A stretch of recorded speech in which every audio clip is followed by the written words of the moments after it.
One of the most important things that we need to do when we're talking to sales prospects is to qualify the opportunity. The reason why this is so important is because time is limited. So we must focus our valuable time on opportunities and sales prospects that have the potential for moving forward and eliminate time spent on prospects that are not qualified. To help with this, there are certain questions that we can ask on a first conversation or in early meetings to measure and identify how qualified the opportunity is. Just to share some with you, some unique ones, it can really be helpful to ask the prospect, why are they making a change?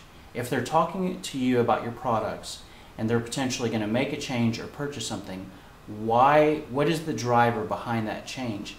This will help you to identify, is it a nice to have or is it a must have?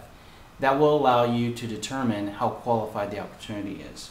Taking that one step further, if they're talking to you about a purchase, what's the impact of doing nothing? We can talk all day about making this change and moving forward in that direction, but what happens to that prospect if they don't do anything?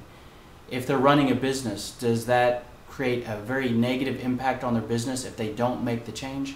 Or if nothing drastic happens, then it might be a less qualified opportunity, meaning that there's no urgency for them to move forward, and that can allow you to measure how much time and energy you should invest in this prospect. Moving on, is the purchase that you're talking about, is it tied to a particular event? Say a system that they're already using today that they want to replace is going obsolete on a certain date. Say there's a contract expiring. There's some sort of event that they must make the change by, and that event becomes a compelling event. And if there's a compelling event, the opportunity becomes very qualified. But let's say you're talking to them and there's no event. They could make the purchase now, or they could make the purchase 5 years from now, and it really wouldn't make a difference. At that point, you can identify that it's not as qualified of an opportunity. A good question to ask that sometimes salespeople are scared to ask is, who else are you looking at? You're talking to us about our products, that's great, but who else are you considering? Just being very direct and asking them, you'd be surprised at how easily a prospect will share with you the other competitors of yours that they're looking at. A great follow-on question to that is, how do you feel about your other options? Those other companies that you're looking at, what do you like about them? What don't you like? This will help you to determine where you rank in the order against the competition.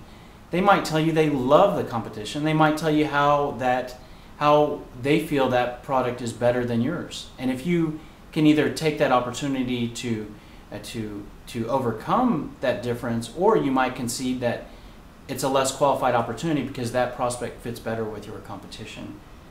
Taking that one step further, that question, you could ask the prospect, how far along are you with talking with these other companies?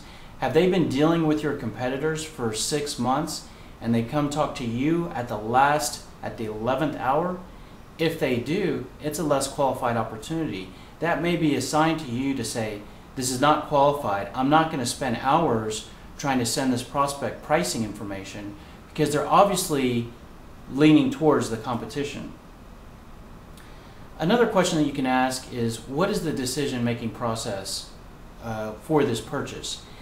This will help you to determine, are you dealing with the right person at the right level on the prospect side? If it's somebody at a lower level that can't make the right decision, then it might be a less qualified opportunity. And instead of coming out directly and saying, are you the decision maker? Do you have power on your side, which can be very confrontational?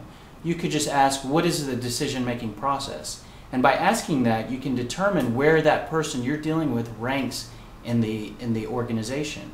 And as they begin to explain it to you, you can drill down to say, okay, so you're the person that actually signs the agreement. And then they will begin to reveal that they may present themselves as being a person of power and the decision maker, but at the end of the day, it's someone down the hall from them in an office that's maybe more in the corner that is actually the decision maker and the person that's going to sign the agreement. Some questions that can help you to qualify those sales opportunities, give them a shot. Hope it helps.